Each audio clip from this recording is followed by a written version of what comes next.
Hello friends, good morning. कैसे हैं आप सभी? उम्मीद करती हूँ आप सभी अच्छे होंगे और अच्छे से मन लगा के पढ़ाई कर रहे होंगे। आज मॉर्निंग का बज रहा है 4:30 और 4:30 बजे से मैं अपनी स्टडी स्टार्ट कर चुकी हूँ। और स्टडी में जो भी पढ़ूँगी वो आप लोग के साथ शेयर भी करूँगी। और आज मैंने जनरल पोर्शन बहुत अच्छे से कंप्लीट किया है। और आज मैंने टारगेट रखा था करंट अफेयर का भी, कि नवंबर का पूरा करंट अफेयर लिखूँगी ऐप से, बट नहीं लिख पाई क्योंकि तबीयत नहीं ठीक है। और मुझे जाना था रजिस्ट्रेशन कराने ECCE का, तो वो भी अभी पेंडिंग में ही है, अभी पूरा नहीं कंप्लीट हो पाया किसी कारणवश। वो लास्ट में आप लोगों को पता चल जाएगा। सबसे ज़्यादा प्रश्न आ रहा है 6 to 8 के लिए, कि 6 to 8 में क्या पढ़ना है, कैसे पढ़ना है। तो जनरल पोर्शन तो वही रहेगा, जितना हम बता रहे हैं आपको जो पढ़ने के लिए वही जनरल पोर्शन रहेगा। लेकिन अगर आप 6 to 8 डाल रहे हैं, क्योंकि हो सकता है कि मैं भी 6 to 8 डालूँ, तो 6 to 8 के लिए जो सब्जेक्ट में पढ़ना, आपका सब्जेक्ट कोई भी हो, अगर आप आर्ट हैं तो आपको हिस्ट्री, ज्योग्राफी, पॉलिटी ये सब पढ़ना ही पड़ेगा। और ये सब आप NCERT सार संग्रह से पढ़ सकते हो, जिससे आप जनरल पोर्शन का कवर करते हो। जैसे हम लोग मॉडर्न हिस्ट्री पढ़ते हैं ना, तो जो और टॉपिक है जैसे पॉलिटी हो गया और हिस्ट्री हो गया, हिस्ट्री में तीनों हिस्ट्री आपको पढ़नी है, ज्योग्राफी हो गया, तो ये सारे जो टॉपिक हैं आपको पूरा का पूरा कंप्लीट करना है। आप ये NCERT से ही कंप्लीट करके पढ़ सकते हो। 6 से लेके 12 तक की NCERT इसमें दी हुई है। बहुत अच्छी बुक है। अगर आप इसको अच्छे से मेहनत से पढ़ते हो तो उम्मीद है कि आपका बहुत अच्छे से क्लियर होगा। और आप द ऑफिसर्स अड्डा से आप डेली प्रैक्टिस भी कर सकते हो। बहुत अच्छी क्लास चलती है, बहुत अच्छा सर पढ़ाते हैं, क्योंकि मैंने क्लास देखी हुई है। द ऑफिसर्स अड्डा, अकेडमी नहीं, क्योंकि एकेडमी वालों के लिए तो बहुत बैड न्यूज है कि वो लोग उन लोगों को अपने यहाँ से किसी गलत थिंकिंग की वजह से निकाले नहीं हैं, फ़िलहाल वो लोग खुद से निकले हैं। और 6 to 8 के लिए हिस्ट्री, ज्योग्राफी, पॉलिटी ये सब आपको पढ़ना पड़ेगा। तो NCERT में जितना दिया हुआ है आप सब पढ़ लीजिए। जितना हिस्ट्री में दिया हुआ है, प्राचीन इतिहास, मध्यकालीन इतिहास, आधुनिक इतिहास, और अगर हम बात करें पॉलिटी की तो पॉलिटी भी दिया हुआ है। ज्योग्राफी की बात करें तो इंडियन ज्योग्राफी है, वर्ल्ड ज्योग्राफी है, ये सब आपको पढ़ना पड़ेगा।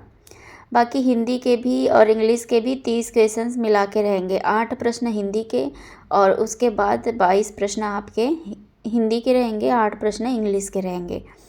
तो अगर इसका भी आप प्रैक्टिस लेना चाहते हो तो इसकी भी मैं आपको प्रैक्टिस बुक बता दूंगी।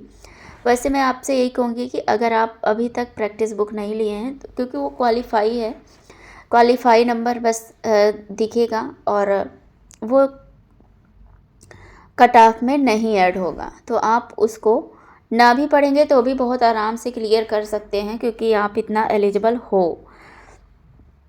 और यहाँ पे मैं बात करूँ तो अपनी स्टडी मॉर्निंग की करने के बाद मैं अपना सारा काम कर ली थी, आज नहा भी ली थी।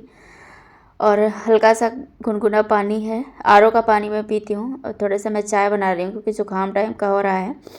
और इसमें है चना, बादाम और काजू, प्याज वगैरह डाली हूँ, तो ये भी पी रही हूँ और चाय भी।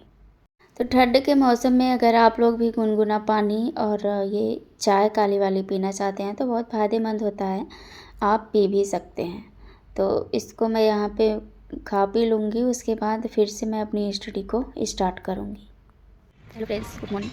तो आज बिल्कुल धूप नहीं निकला है और बहुत ज़्यादा ठंड भी है। मैं आई थी कपड़े डालने छत पे, अभी तो धूप नहीं निकला है, पता नहीं निकलेगा भी कि नहीं निकलेगा, पता नहीं। ECCE के लिए बहुत अच्छी न्यूज़ है, और जो लोग BEd किए हुए हैं उन लोगों के लिए भी, क्योंकि BEd वालों का फॉर्म यहाँ पे अलग से ECCE का अप्लाई हो रहा है।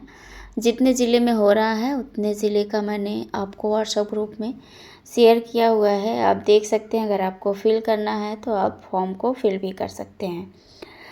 और मैं बात करूं करंट अफेयर की, SPD की बुक तो मेरे पास अभी नहीं है, मैंने अभी नहीं लिया है, लेकिन सचिन एकेडमी ऐप पे करंट अफेयर चला हुआ है नवंबर 2024 तक का। तो मैं सोच रही हूँ कि वहीं से करंट अफेयर अभी लिख लूँ, और क्योंकि 1-2 बार यहाँ से लिखे रहेंगे, पढ़े रहेंगे तो और अच्छा रहेगा और अच्छे से क्लियर भी होगा, क्योंकि करंट अफेयर से भी 15-15 क्वेश्चन लगभग आ जाते हैं, 10-15 क्वेश्चन मिला जुला के। तो आप लोग भी पढ़िए। और अभी बज रहा है 9:30 और मेरा हिस्ट्री और ज्योग्राफी और साइंस तीनों एक लेसन कंप्लीट हो चुका है। डे 6 वाले टारगेट में मैंने एक लेसन लिखा है, क्योंकि मुझे आज करंट अफेयर लिखना है दिसंबर 2024 का सचिन अकेडमी ऐप से। तो इसमें मैं जितना पढ़ती हूँ, मेरा हिस्ट्री भी कंप्लीट हुआ, साइंस भी कंप्लीट हुआ, ज्योग्राफी भी कंप्लीट हुआ, अब बचा है करंट अफेयर। और आपको बता दूँ कि प्रेरणा मैम का एनसीईआरटी क्लास चल रहा है, तो उसको भी देखना है। तो अब पढ़ते हैं, आईएनएम का कुछ क्लास लिख लेते हैं, उसके बाद आप लोगों से मिलते हैं। सब्र रखना बहुत बड़ी बात होती है, क्योंकि जो इंसान शांति से सब्र रखता है, और कहते हैं ना कि अगर हम शांति से कोई चीज़ कर रहे हैं तो उसका फल भी हमें बहुत मीठा मिलता है। कोई भी चीज़ हो, हम अपना काम कर रहे हैं शांतिपूर्वक, तो इसका रिजल्ट भी हमें पॉजिटिव ही मिलेगा। और एक चीज़ और आप लोगों को मैं बता देती हूँ कि एमपी में ईएसबी का सीधी भर्ती निकली हुई है, जिसको भी फॉर्म अप्लाई करना होगा कर दीजिएगा।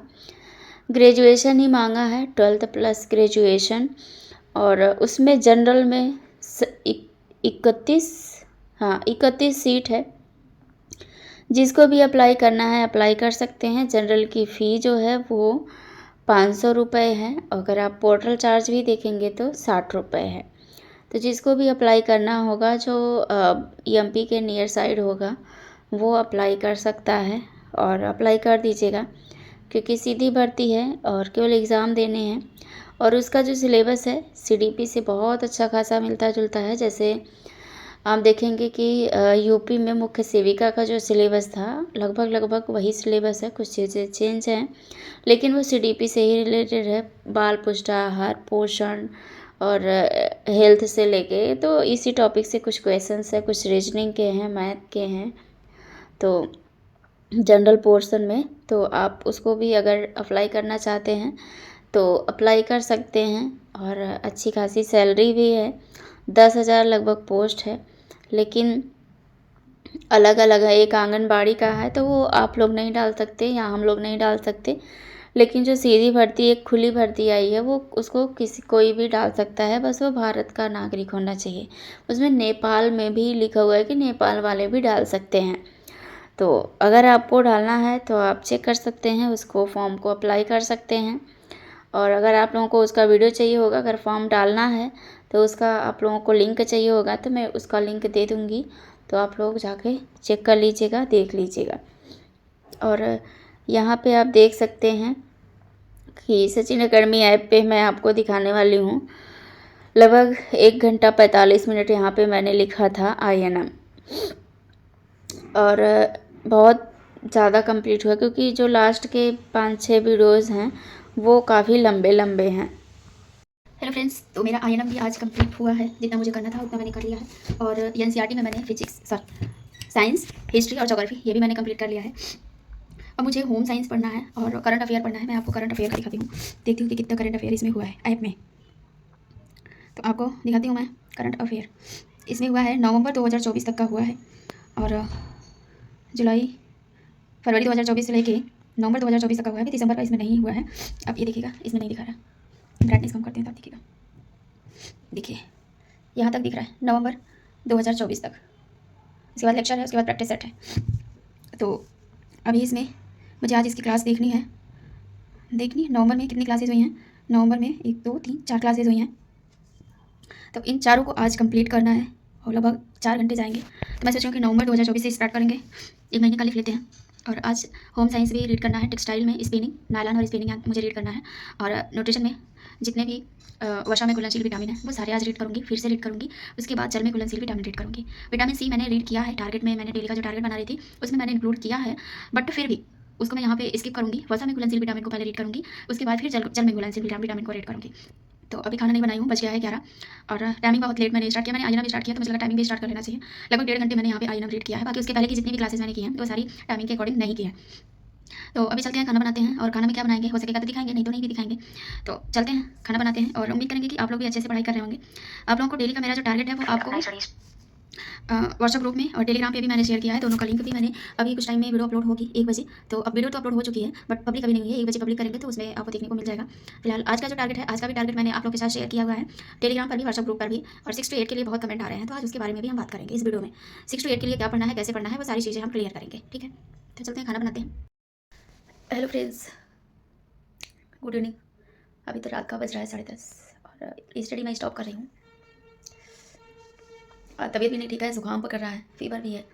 तो अभी मैं दवा वगैरह खाई हूँ, क्योंकि कल मैं दोपहर में नहा ली थी 1 डेढ़ के करीब में, और आज सुबह ही नहा ली तो जुकाम पकड़ लिया। डेली सुबह ही नहाती थी, कल लेट नहाई। और ECCE का मैं आज रजिस्ट्रेशन कराने गई थी। आप लोग बताइएगा कि जो BEd का अपलोड करना है उसमें मार्कशीट, उसमें हिंदी सब्जेक्ट तो मिल रहा है, टीचिंग सब्जेक्ट में हिंदी मिल रहा है, होम साइंस नहीं मिल रहा है। तो क्या डालना सही रहेगा? BEd का मैं डॉक्यूमेंट अपलोड करूँ या MA तक ही रहने दूँ? ये आप लोग मुझे कमेंट करके बताइएगा, क्योंकि आप सभी लोगों ने अपना डॉक्यूमेंट, मुझे उम्मीद है कि सभी लोगों ने डॉक्यूमेंट अपलोड किया होगा। और जो नहीं अपलोड किया है वो ज़रूर अपलोड कर लें, क्योंकि आजमगढ़ में या अदर डिस्ट्रिक्ट में कभी भी वैकेंसी आ सकती है। सुल्तानपुर में, गौतम बुद्ध नगर में, बाराबंकी, सीतापुर, इन सब जगहों पर फॉर्म अप्लाई हो रहे हैं ECCE का। आज ऐसा भी लग रहा है वो मीटिंग भी होगी, ज़बरदस्त ठंडी लगी है भाई। और आप लोग उम्मीद है कि बहुत पढ़े होंगे, आज का टारगेट कंप्लीट किए होंगे। और मैं 3 बजे के करीब में गई थी। मैंने सोचा कि एक ECCE का और आया हुआ है जिसमें BEd क्वालिफिकेशन ले रहा था, तो उसमें आजमगढ़ भी था, तो मैंने सोचा मैं डाल दूँ। तो अपलोड ही नहीं हो रहा है अभी, देखते हैं। उसका लास्ट डेट 21 है। कई डिस्ट्रिक्ट का है, स्क्रीनशॉट मैं व्हाट्सएप ग्रुप में शेयर कर दूँगी, जिसको डालना होगा वो डाल लेगा। अयोध्या का भी है, तो उसमें क्वालिफिकेशन है BA, MA या BA, MA और BEd प्लस बैचलर तो होना ही होना है। तो उसके बाद अगर आपका सीटेट है क्वालिफाई, तो उसको आप अप्लाई कर सकते हो। तो आज की वीडियो थोड़ी सी, आज का टारगेट मेरा थोड़ा सा इनकम्प्लीट है, क्योंकि जनरल पोर्शन तो मैंने कंप्लीट किया पर सब्जेक्ट मैंने कंप्लीट कर पाई पूरा। और प्रेरणा मैम का NCERT SCERT क्लासेस चल रहा है, 2-3 क्लास हुआ है, तो आप लोग अच्छे उसको देखिए। और अगर उसको नोट डाउन भी करना चाहते हैं तो नोट डाउन भी कीजिए। और आज मैं सोची थी कि करंट अफेयर भी लिखूंगी नवंबर 2024 का, जो कि ऐप पे चला हुआ है, तो वो भी नहीं लिख पाई, क्योंकि 4 वीडियोज़ हैं, लगभग 4 घंटे जाएगा उसमें। तो अब देखते हैं कि मॉर्निंग में बिस्तर में ही बैठ के लिखेंगे, सुबह से 4 बजे से लिखेंगे तो 8 बजे तक कंप्लीट हो जाएगा। तो इस वीडियो को भी यहीं पे एंड कर रहे हैं। चलिए थोड़ा सा विक्स लगाएंगे। और एक कंबल अभी इधर रखा हुआ है, क्योंकि मैं पढ़ रही थी। एक कंबल ऐसे ओढ़ रखी हूँ और एक कंबल यहाँ पे देखिए रखा हुआ है। तो चलिए कंबल को साटेंगे, अब सोएंगे, थोड़ा सा विक्स वगैरह लगाएंगे। अब सुबह उठते हैं, मिलते हैं आप लोगों से नेक्स्ट ब्लॉग में। और आप लोग अच्छे से मेहनत से पढ़ते रहिए, क्योंकि यही समय है हमारा संघर्ष का। और बस अब कुछ नहीं बोलेंगे, क्योंकि मन नहीं कर रहा है। ठीक है, good night, bye bye, take care. अच्छे से मेहनत से पढ़ते रहिए। Thank you.